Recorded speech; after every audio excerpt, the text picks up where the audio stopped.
Daf Yomi tractate Bava, page 96b, with the words at top of the page with the words "My love, hu hadin lenech leka." What is it not that the same is true for a case where the central twin leaf became split? That is, that this lulav has been rendered unfit to be used for the mitzvah, and the robber has acquired the lulav as a result of this change? The Gemara answers no.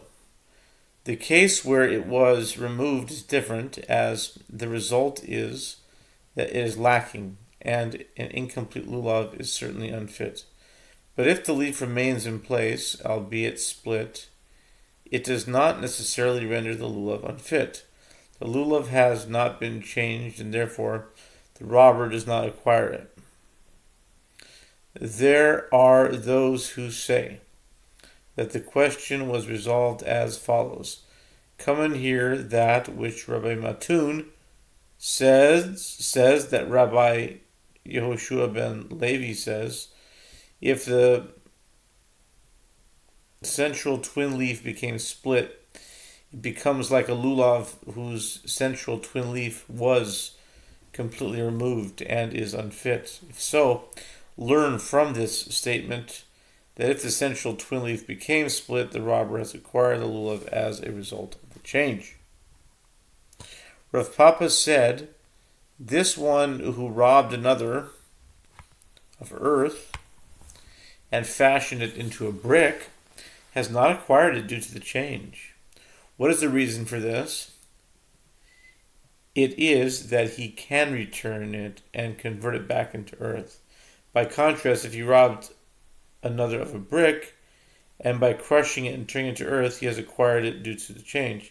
If you say perhaps he will return it and fashion it into a brick, this is a different brick, and a new entity has arrived, that entered into existence here. And Rav Papa also said, this one who robbed another of a bar of silver and fashioned it into coins has not acquired it due to the change. What is the reason for this? He can turn it by melting the coins. He can return it, and by melting the coins, turn them into a bar of silver. By contrast, if he robbed another of coins and fashioned them into a bar of silver, he has acquired them due to the change. What do you say in response to this? That perhaps he will return and fashion them into coins? These are new coins, and a new entity has arrived here. Rav Papa continues, if the stolen coins were black, in other words, old and used, and he made them as new by cleaning them thoroughly, he has not acquired them. By contrast, if, however, they were new, and he made them black, he acquired them. What do you say in response to this? That perhaps you will return and make them new by cleaning them? Their blackness is already known, and therefore the coins have been changed irreversibly. The Mishnah teaches, this is the principle. All robbers pay according to the value of a stolen item. At the time of the robbery, the Gemara asks, what is added by the phrase, this is the principle? The Gemara replies, it serves to add that which Rabbi Ella says, if one stole a lamb and during the time that it was in the thief's possession became a ram, or if one stole a calf and it became an ox, then a change occurred while the animal was in his possession, and he has acquired it due to the change. If he then slaughtered or sold the animal, he slaughtered his own animal, and he sells his own animal, and he does not become liable to pay the penalty of 4 or 5 times the value of the animal. The Gemara relates there was a certain man who robbed another of a pair of oxen. He then went and plowed his fields with them, and sowed seeds with them, and eventually returned them to their owner. The robbery victim came before Rav Nachman to claim payment from the robber. Rav Nachman said to the robbery victim and the robber, "Go estimate the amount by which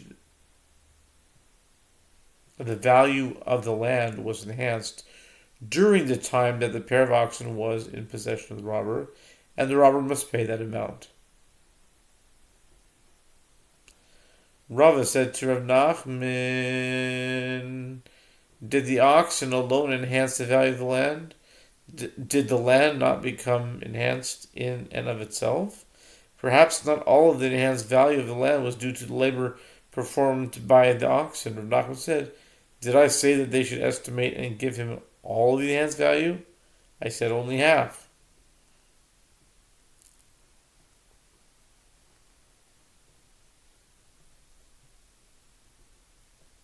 Go and estimate. Rav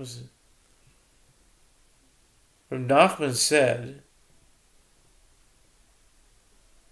Go estimate the amount by which the value of the land was enhanced, and the robber must pay that amount."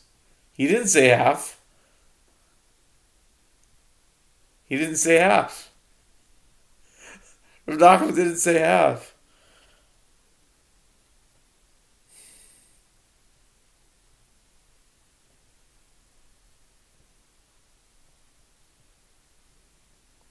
Rav says ultimately it's a stolen item. He didn't say half. I don't get that. That's crazy.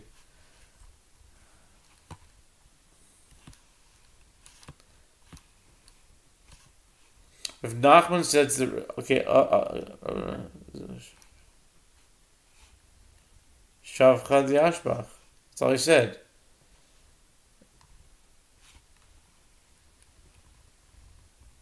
Maybe he was saying it like, like he was like maybe he said a mistake. Like, did I say that? Sorry. I meant only half. Maybe that's what he said. I said only half, but it doesn't say he said half. Maybe, yeah.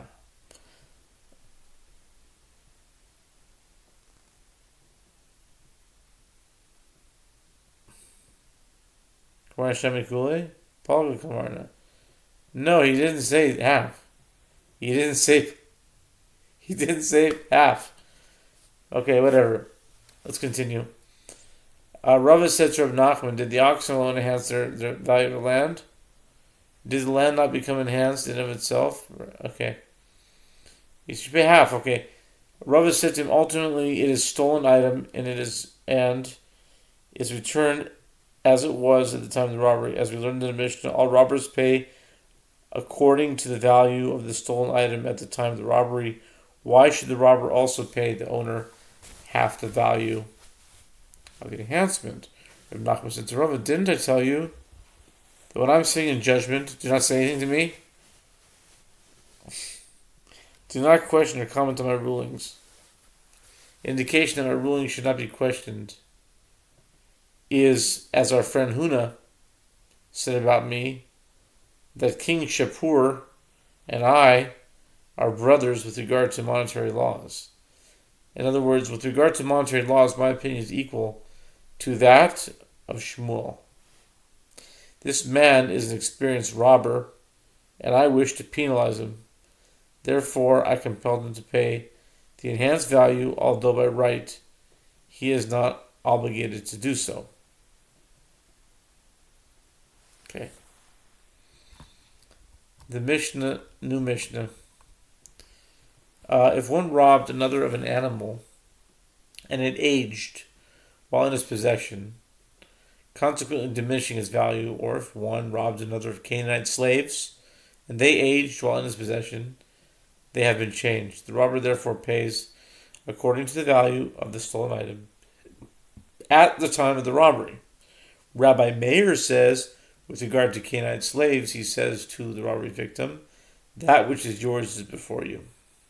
If one robbed another of a coin and it cracked, thereby reducing its value, or if one robbed another of produce and it rotted, or if one robbed another of wine and it fermented, then he pays according to the value of the stolen item at the time of the robbery.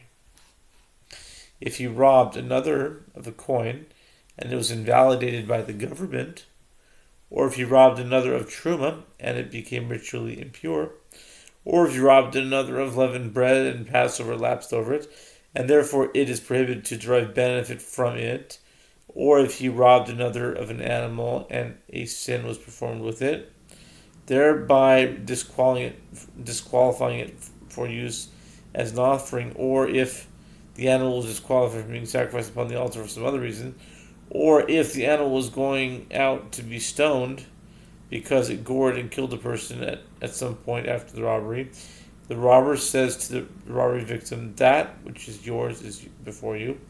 In all these cases, although the value of the stolen item has been diminished or altogether lost, since the change is not externally discernible, the robber returns the item in its current state. Gemara.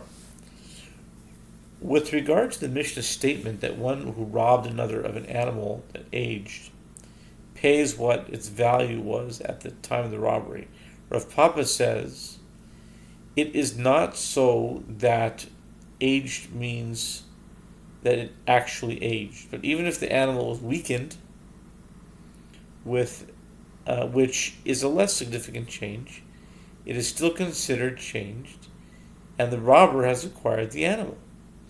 The Gemara asks, but didn't we learn in the Mishnah that it aged, indicating that a lesser change, for example weakening, is not significant?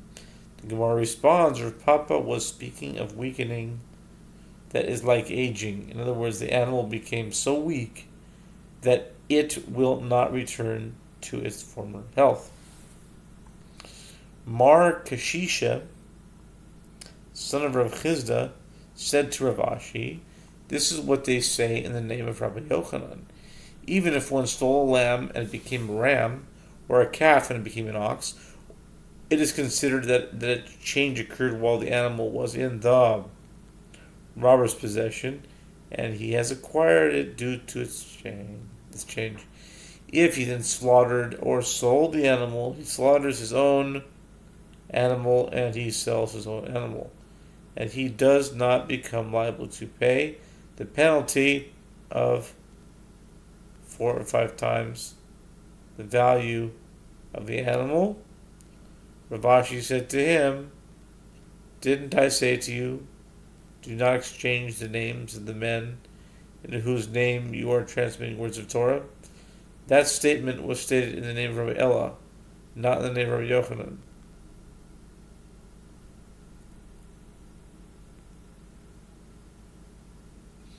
Do not exchange the names of men? Not sure what that means. The Mishnah teaches that Rabbi Meir says with regard to Canaanite slaves, he says to the robbery victim, that which is yours before you. The Gemara comments, Rav Hanina Bar Avdini says that Rav says the halacha is in accordance with the opinion of Rabbi Meir. The Gemara asks, and would Rav set aside the opinion of the rabbis, who are the majority, and practice the halacha in accordance with the opinion of Rabbi Meir? The sages say it is because it is taught in a Braita in the opposite manner, in other words, with the opinions reversed, so that the rabbis, rather than Rabbi Meir, hold that with regard to slaves, the robber says, that which is yours is before you. The Gemara asks, and would Rav set aside the Mishnah and practice the halakha in accordance with the statement of the Braita? The Gemara responds, Rav also teaches the Mishnah in the opposite manner. And what is the reasoning of Rav, who reversed the opinions in the Mishnah in light of the Braita? On the contrary, let him reverse the opinions in the Braita in light of the Mishnah. The sages say in response, Rav also learned the Mishnah in the opposite manner. Rav did not decide to reverse the opinions in the Mishnah. In the text of the Mishnah that he utilized, the opinions were the same as in the Braita. And if you wish, say instead that Rav did in fact decide to reverse the opinions in the Mishnah, based upon the principle when he does not reverse a Mishnah due to a Braita, it is when there is one Mishnah that he will not reverse in light of one Braita. but he would reverse one Mishnah in light of two Braitot, and in this case, there is a second Braita in which the opinions are the reverse of those found in the Mishnah. The second Braita is, as it is taught in the Tosefta, Bava Metzia 8:23 and 24. In the case of one who exchanges a cow for a donkey, and in the meantime the cow gave birth, and similarly in the case of one who sells his Canaanite maidservant, and in the meantime she gave birth, if in either of these cases the purchaser and seller have a dispute as to when the birth took place, where this one says she gave birth at the time that she was in my possession, and therefore the offspring is mine, and the other is silent, then the one who stated definitively that she gave birth while in his possession has acquired the offspring. If this one says, I do not know, and that one says, I do not know, then they shall divide the value of the offspring. The Braita continues, if this one says she gave birth while in my possession, and that one says she gave birth while in my possession, then the seller must take an oath that she gave birth while in his possession, as anyone who is obligated to take an oath that is enumerated in the Torah takes an oath and does not say, this is the statement of Rabbi Meir, and does not pay. This is the statement of Rabbi Meir. In this case, since the seller initially had possession of the animal or the maidservant, he is considered the defendant, and therefore it is sufficient for him to take an oath to exempt himself from payment and maintain possession of the offspring. And the Chachamim say, the Chachamim Omrim, the Braita continues, and the rabbis say, that one does not take an oath concerning either Canaanite slaves or concerning land. This indicates that, according to the opinion of the rabbis, Canaanite slaves have legal status of land, whereas according to the opinion of Rabbi Meir, they do not.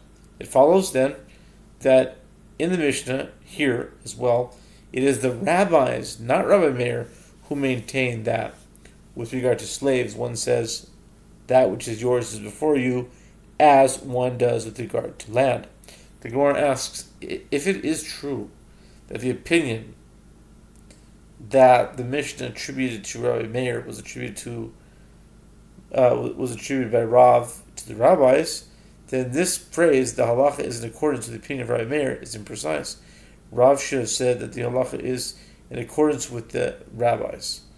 The Gemara responds, this is what Rav is saying. According to the way that you have reversed the opinions of the Mishnah, and you taught that Rabbi Meir says that that the robber says to the robbery victim, that which is yours is before you, then the halacha is in accordance with the opinion of Rabbi Meir, despite the fact that according to Rav, this is the opinion of the rabbis.